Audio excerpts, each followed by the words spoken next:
Pues vamos a por el sexto de los trabajos de Hércules, que es acabar con las aves del lago Estínfalo. Suena impresionante, ¿no? Enseguida hablamos de eso, pero antes, ¿recordáis lo que había pasado con el quinto? Hércules había hecho trampa.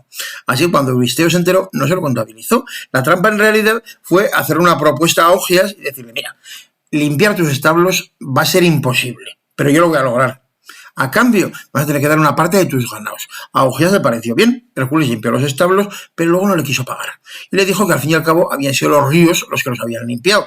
En parte era verdad, pero sobre todo Augias se había enterado de una cosa, y es que Hércules tenía que hacer los trabajos por obligación, que no era algo que hiciera porque le diera la gana y que tuviera que pagarle por eso. Así que se negó. Pero sí, cuando se enteró Euristeo, se enfadó muchísimo. Y ya digo, no se lo contó. Y era el segundo que no contaba. El primero, ¿os acordáis? Matar a la hidra de Lerna, porque Hércules le había pedido ayuda a su primo Iolas. Así que Euristeo dijo que aquello era trampa. Ahora vamos a por el siguiente. Claro, Hércules va a Micenas para que Euristeo le diga cuál es. Pero a lo mejor os habéis preguntado, ¿por qué es Euristeo el que le tiene que decir eso? ¿Quién es Euristeo? Euristeo ya hemos dicho que es el rey de Micenas. Pero, ¿por qué es él? Bueno, pues resulta que Euristeo es un preferido de Hera. Hera es la mujer de Zeus. Y claro, sabéis que Hera está muy enfadada con Hércules. Sin motivo, realmente, porque con quien tiene que estar enfadada es con su marido, porque ya sabéis que Zeus había tenido una aventura, la enésima, con Almena. Almena se había quedado embarazada y el hijo de Almena es Hércules. Era pagó su mal genio con Hércules, el pobrecito. Pero a lo que voy, lo primero que intentó Hera fue retrasar el parto. ¿Y por qué? Hércules era primo hermano de Euristeo. El que primero naciera heredaba el reino. Entonces, ¿qué hizo Hera? Intentar que Almena no diera a luz y llamó a la diosa de los partos. Le pidió que fuese a la puerta de Almena con nudos en las rompas y con las piernas cruzadas. Era una especie de acto mágico para evitar o por lo menos retrasar el parto lo máximo. ¿Y por qué interesaba retrasarlo? Porque Hera quería que naciera antes Euristeo.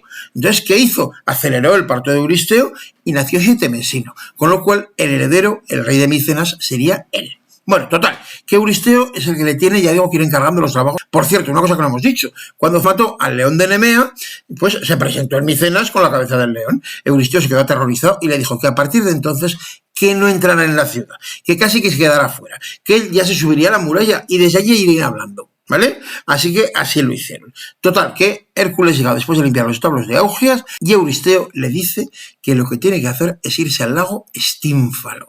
A Hércules, cuando vio aquello, le temblaron las piernas, porque claro, que era eso del lago Estínfalo. Bueno, no nos tenemos que mover de la península del Peloponeso, ¿os acordáis, no? Esa península al sur de Grecia, que está unida a la Grecia continental por el istmo de Corinto. El istmo tiene unos 6 kilómetros aproximadamente y en el siglo XIX ahí se hizo un canal, el canal de Corinto, que en época de Hércules no existía. Bueno, pues un poco al sur del istmo de Corinto está la región en la que nos vamos a mover hoy, Corintia. ¿Veis el plano? Y ahí está ubicada perfectamente. Allí hay una depresión entre varias montañas y en el fondo de esa depresión está el lago Estínfalo. ¿Y qué lo hacía tan temible? Bueno, pues que realmente los rayos del sol prácticamente nunca llegaban al agua del lago Estínfalo. ¿Por qué? Por los miles de pájaros que había allí.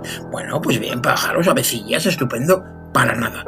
Pájaros peligrosísimos, con el pico de bronce, las garras de bronce, algunas plumas metálicas también, que devoraban carne humana, que mataban todo lo que tocaban y que no solo eso, sino que además llenaban todos los alrededores de sus excrementos venenosos. Así que aquello parecía prácticamente imposible.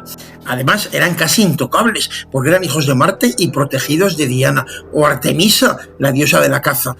Hércules se dirigió al lago Estínfalo y en cuanto empezó a acercarse lo notó, porque ahí solo había silencio, ya no vivía nadie, estaba todo el mundo aterrorizado con los pájaros, incluso los animales. Así que cuando encontró a uno, le disparó una flecha y lo mató. Así que pensó, pues esto va a ser más fácil de lo que yo creía.